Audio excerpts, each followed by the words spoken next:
भाइयों और बहनों, आज का हमारा प्रवचन बड़े भारी विषय पर है, सरकारी योजनाएं और उनमें भ्रष्टाचार। पर घबराइए मत, हम इसे ऐसे समझेंगे कि हंसी भी आए और सत्संग का लाभ भी मिले। सबसे पहले तो सरकार योजनाएं बनाती क्यों है? ताकि जनता को लाभ मिले। पर जनता को लाभ मिलने से पहले एक लंबी यात्रा होती है, फाइल से कुर्सी तक, कुर्सी से टेबल तक, टेबल से अलमारी तक, फिर वापस कुर्सी तक। इस यात्रा में योजना थककर चाय मांग लेती है और बाबूजी कहते हैं, चाय तो मिलेगी पर पहले फाइल फीस जमा करिए, जो न तो कानून में होती है न बजट में, पर सिस्टम में जन्मजात अधिकार की तरह मौजूद रहती है। योजना जैसे ही कागजों में से निकलकर जमीन पर आना चाहती है, भ्रष्टाचार उसे पकड़कर कहता है, किधर चली, पहले टोल टैक्स दे। और योजना बेचारी सोचती है, लगता है मैं सड़क नहीं, खुद टोल प्लाजा हूँ।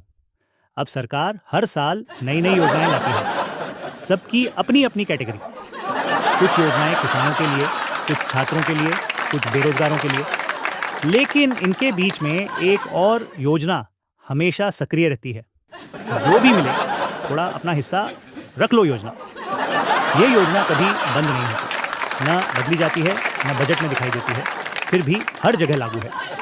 भ्रष्टाचार का भी बड़ा दिल होता है, वह किसी से भेदभाव नहीं करता, अमीर हो या गरीब, काम छोटा हो या बड़ा, सब पर समान प्रेम रखता है। यहाँ तक कि यह प्रेम इतना गहरा होता है कि फाइल बिना प्रसाद के आगे बढ़ने को राजी ही नहीं होती। मानो विभाग में कोई धार्मिक अनुष्ठान चल रहा हो, पहले चढ़ावा फिर दर्शन। लेकिन भाइयों और बहनों, सिर्फ सरकारी कर्मचारी ही दोषी नहीं है, जनता भी कम नहीं है। कई लोग लाभ लेने जाते हैं तो पहले पूछते हैं, भैया बिना कागज पत्तर के कोई जुगाड़ हो सकता है क्या? यानी जहां भ्रष्टाचार नहीं भी हो, वहां जनता खुद बो देती है। यह ऐसा है जैसे आग न भी लगी हो तो भी लोग लकड़ी और घी लेकर खड़े हो जाएं। और हमारे नेताजी, वे भी कम रोचक पात्र नहीं हैं। किसी योजना का उद्घाटन करने आते हैं तो इतनी रिबन काटते हैं कि लगता है फीतों का व्यापार ही शुरू कर देंगे।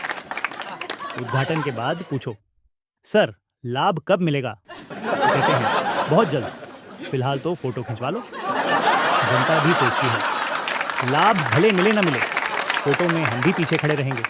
तो समाधान क्या है? पहला उपाय, ईमानदार बने। यह सुनने में कठिन लगता है, पर शुरू करें तो आसान है। अपने हिस्से से शुरू करें, देश अपने आप सुधरता जाएगा। दूसरा, डिजिटल लेन देन और पारदर्शिता। जहां नकद नहीं, वहां भ्रष्टाचार का दांत टूटता है। तीसरा, जागरूकता। योजना का लाभ लेने से पहले जाने कि आपका हक क्या है, वरना कोई भी कह देगा फाइल को धूप लगानी पड़ेगी, 100 रुपये लगेंगे। अंत में यही कहना चाहूँगा, भाइयों और बहनों, भ्रष्टाचार कोई बाहरी राक्षस नहीं, ये हमारी लापरवाही, लालच और चुप्पी से पनपता है। यदि नागरिक जाग जाएं, सरकारी कर्मचारी सजग हो जाएं और नेताजी सिर्फ रिबन ना काटें बल्कि खर्च भी काट दें, तो योजनाएं जमीन पर नहीं, जनता के जीवन में उतरेगी।